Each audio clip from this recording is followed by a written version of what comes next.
I am Ferdinand Marcos, and I am the President of the Republic of the Philippines. I stand today on behalf of 110 million Filipinos. Hi everyone, hello universe, it's me again. Naku mga bes mayroon tayong upload videos, updates. Nako, diba maraming nag-underestimate sa kakayahan ni ex-Senator Trillanes dahil dito guys sa mga expose niya laban sa mga Duterte.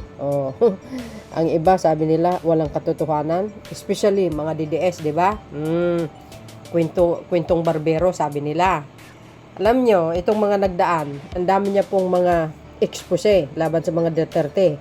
Diba nagkanda totoo? Sabi ko sa inyo I'm not fans of ex-Senator Trillanes. Kasi dilaw po yan, no? Hindi po tayo bumabase dito. Bumabase po dito kung ano po yung mga expose niya. Now, ito matagal ko na po alam po ito. Hindi ko lang po nilalabas ito, no? Kasi gusto ko yun. May mga source ako na talagang kilala. If ever na mayroong mag-question sa akin, siyempre, sasabihin ko, ito, yun ang source na pinagkukunan ko ng aking content. Kasi importante po yung source para hindi po tayo malalagay sa alanganin.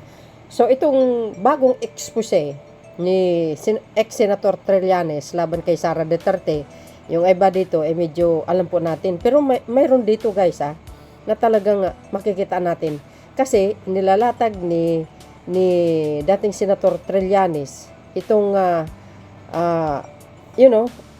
status, no, sa pagkatao ni BP Sara Duterte. Ika nga yung kanyang kayamanan. Nako, nakita ko ito sa isang post pero hindi ko pinapansin. Sabi ko maghintay muna ako ng mga kilalang source, no, na sila mismo ang maglalabas dahil ako naniniwala ako sa mga expose ni Trillanes kasi guys, no, for sure magaling ang intel nito.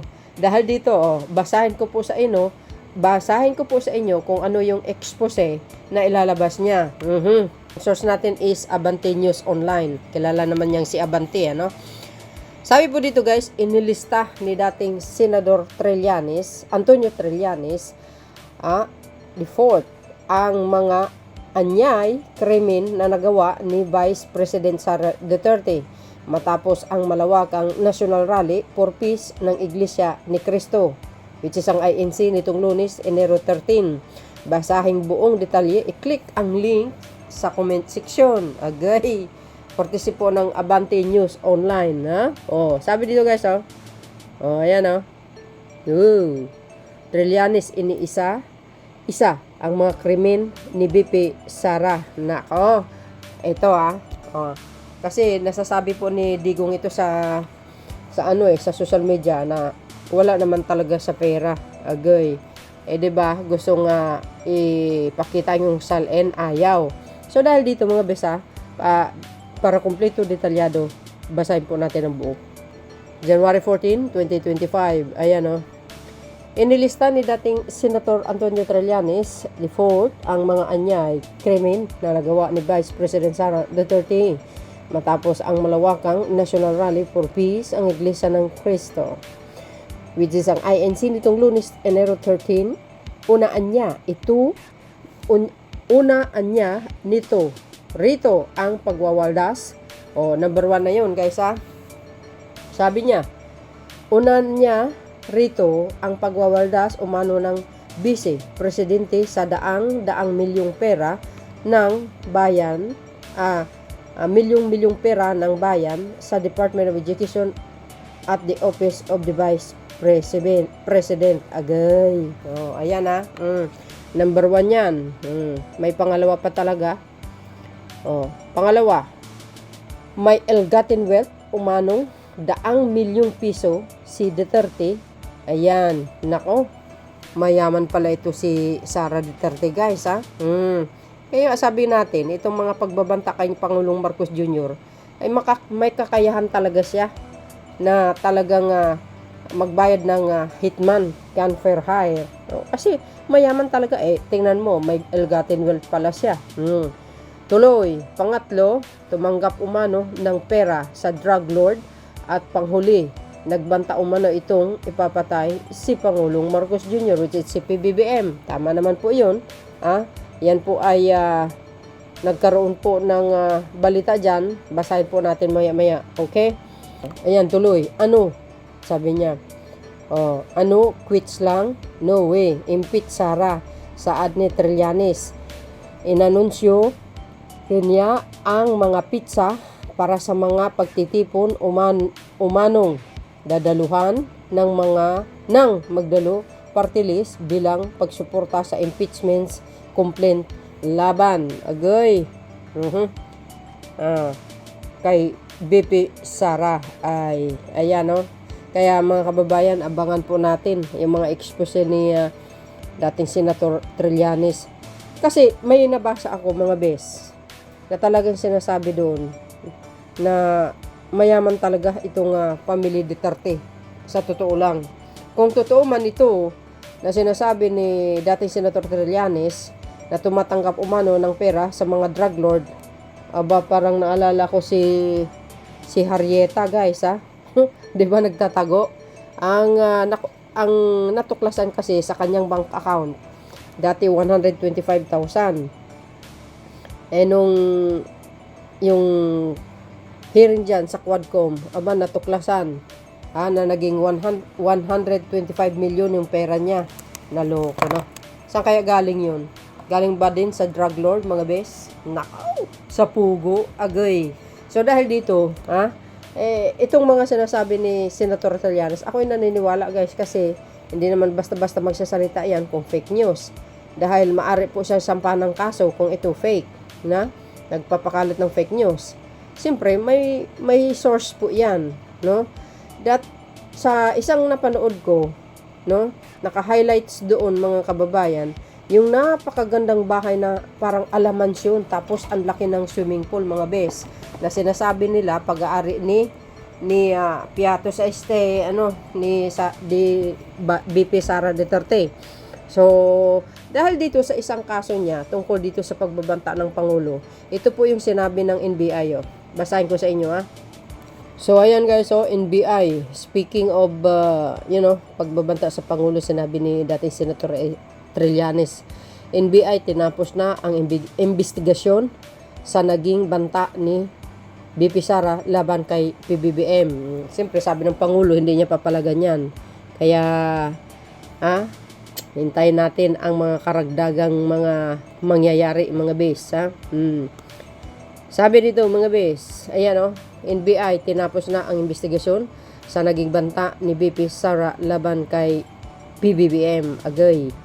Tinapos na ng NBI ang investigasyon kaugnay sa naging banta ni Vice President Sara Duterte laban kay Pangulong Ferdinand Marcos Jr., First Lady Lisa Aranita Marcos at Speaker Morales. Ayon kay Prosecutor General Richard Padulyon, kasalukuyang nang ipinag-aralan ng Department of Justice ang initial na investigasyon ng NBI. Nako, patay tayo dyan, day.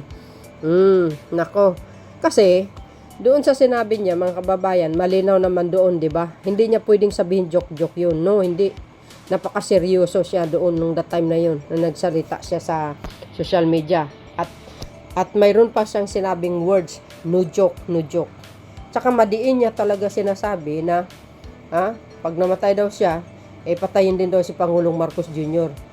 Kinausap niya yung isang hitman, para papatay kay Pangulong Marcos Jr.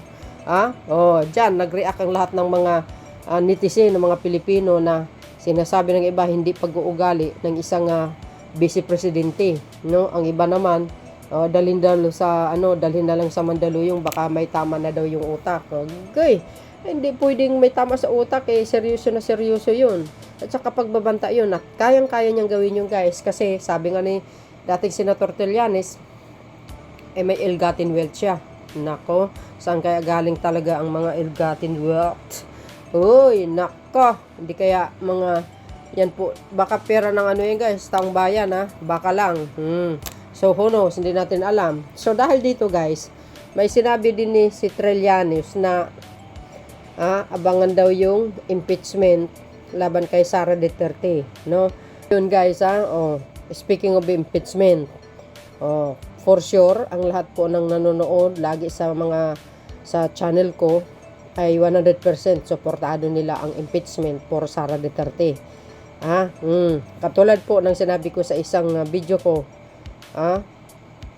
kung hindi mo po parusahan at bigyang kaukulang parusa ang mga politician na nagnakaw sa kabanang bayan, mga kababayan, mamimiha sa mga yan, tandaan nyo, kailangan masasampulan talaga sila. Ito, sabi ng People's Tonight, naku, bad news for the DDS ito, mga bes, Ito, wala nang atrasan ito, mga kababayan, ito, wanted 103 saloons endorsers ng fourth impeachment versus BP Sara.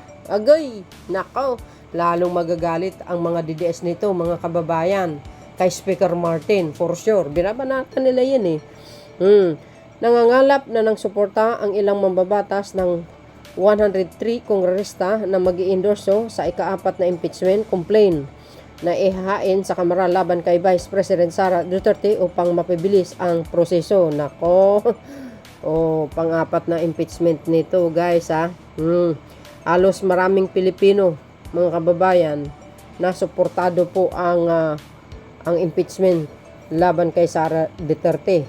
Tumaas po ang bilang. I think, correct me if I'm wrong, nasa 41% yata. Nadadagdagan pa. Of course, for me, yes, I agree. Nako, tuloy-tuloy na po yan, Walang atrasan. Kaya sa mga politician, mag-ingat kayo sa paghawak nyo ng pondo nyo. Iwasan ang magnininok. Dahil kung may anomalya na nangyayari sa pumuno nyo, ay sigurado yan.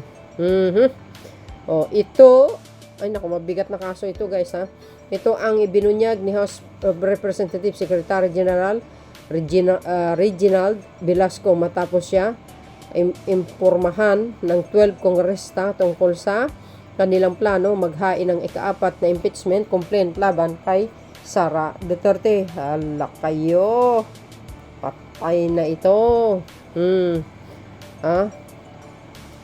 Pag ito, guys, ma-impeach si Sara Duterte, na sinasabi ng mga dilis, kaya gusto nila mapa-impeach si Sara Duterte para hindi makakatakbo sa 2028. Alam nyo, mga dilis, sa totoo lang, real talk po tayo, kahit hindi ma-impeach yan, tatakbo si Sara Duterte, matatalo pa din. Yan ang pakatandaan nyo.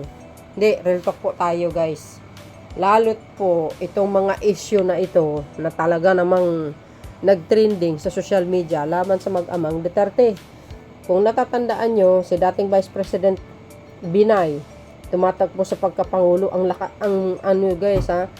lakas-lakas niya nung sa sorbe.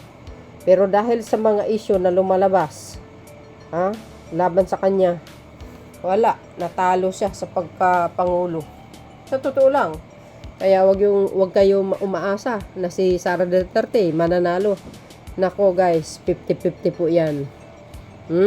So dahil dito, tuloy. Ito rin ang dahilan kung bakit madalian ang pangangalap ng suporta, sabi dito. Suporta mula sa 103 kongresista para makabuo ng 1/3 mula sa 310 membro ng Kamara para maisumite agad ang impeachment complaint sa Senado. Allah, damihin nyo na, mga beswa, gogo na kayo. Ayan, kaya hintayin natin, guys, ang resulta nito. Baka aabot ng 200 na kongresista ang favor dyan.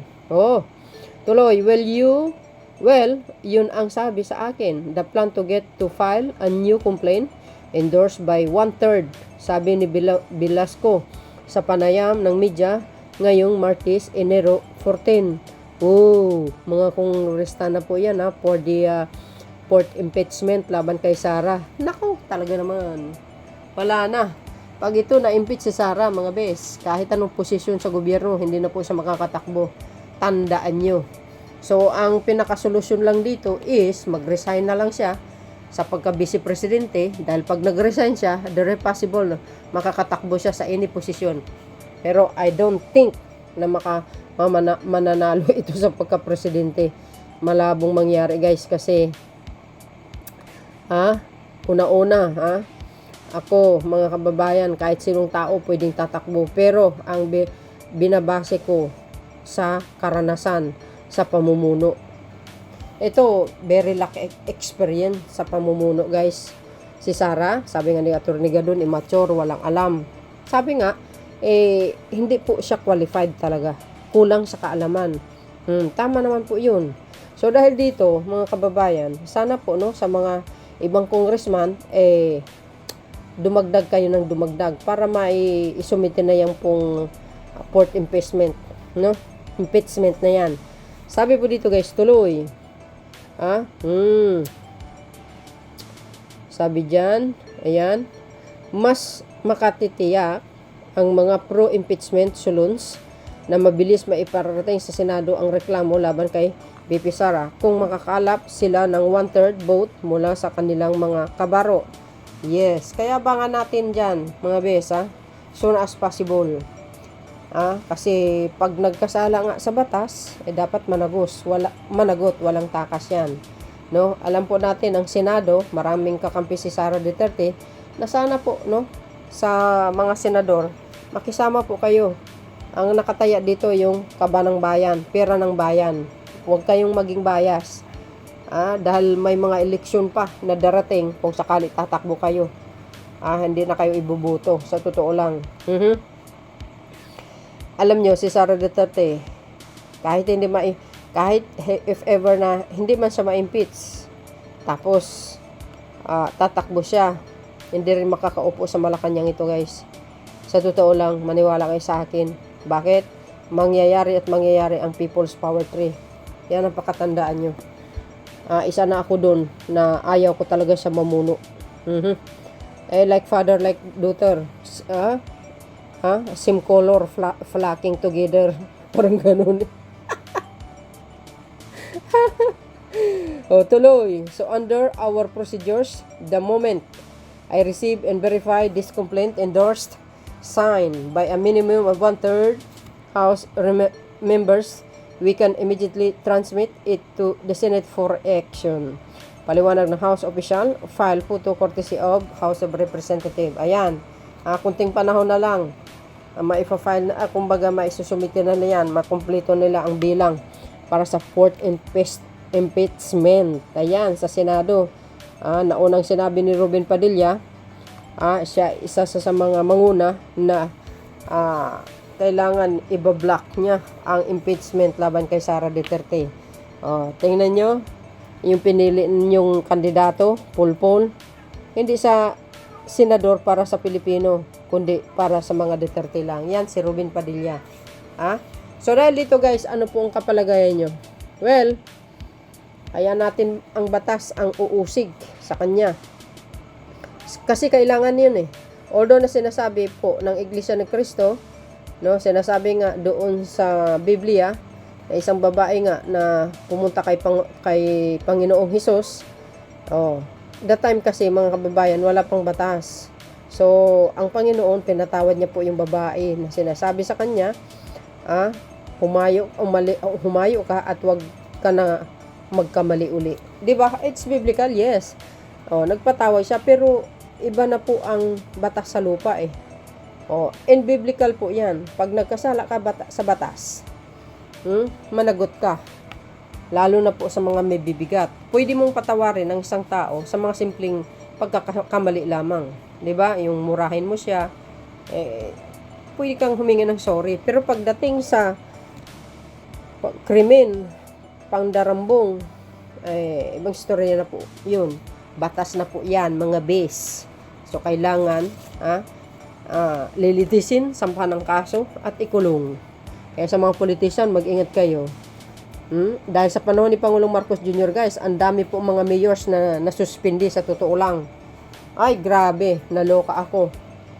Na maraming nabubunyag na anomalya sa local government under the Marcos administration. Sa panahon ni Digong, wala tayong nakikitang mga ganyan. So yun mga kababayan, kahit nagkaroon po ng rally, nako, wala yan, hindi reason na may rally na para hindi matuloy ang impeachment, hindi po yun, no? Kahit sabihin mo nag-rally ang INC, wala pa rin silang magagawa kahit anong klaseng gagawin nila. Sa kanila naman kapayapaan, no? Yun ang panawagan nila at dumidepende sila sa sinasabi ng Pangulo. Pero kung tutuusin, mga kababayan, kahit sino man, masimbahan ka man or sinong kilala, hindi mo kayang pigilin po pag ang batas ang uusig, no? Sinabi din naman ng INC, ginagalang po nilang batas. So ibig sabihin, kahit ma-impeach si Sara Duterte, wala silang pakialam, di ba? Ganun din ang Pangulo, kahit sabihin niya against sa impeachment, pero hindi rin oobra yun po, no? Pag naisumite yan, wala nang magagawa ang Pangulo kundi suportahan na lang. Di ba? Sa kanya ano niya lang naman yun nagbaka sakali kung pwede wag ituloy kasi matrabaho. Pero dahil ang majority ng Pilipino gusto nila ma-impeach si Sara, ang Pangulo nakikinig naman yan, kaya wala siyang magagawa, no? At for sure, at the end of the day, mga kababayan, mas ano yan ang Pangulo, kung ano po ang kalalabasan, siyempre mahahatulan ang nagkasala. Ang Pangulo hindi pwedeng magdikta yan, lalo't separate powers naman, no?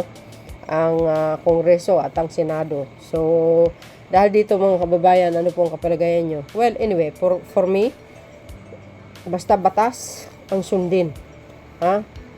So yun guys, maraming salamat sa inyong watching. See you again on my next upload video.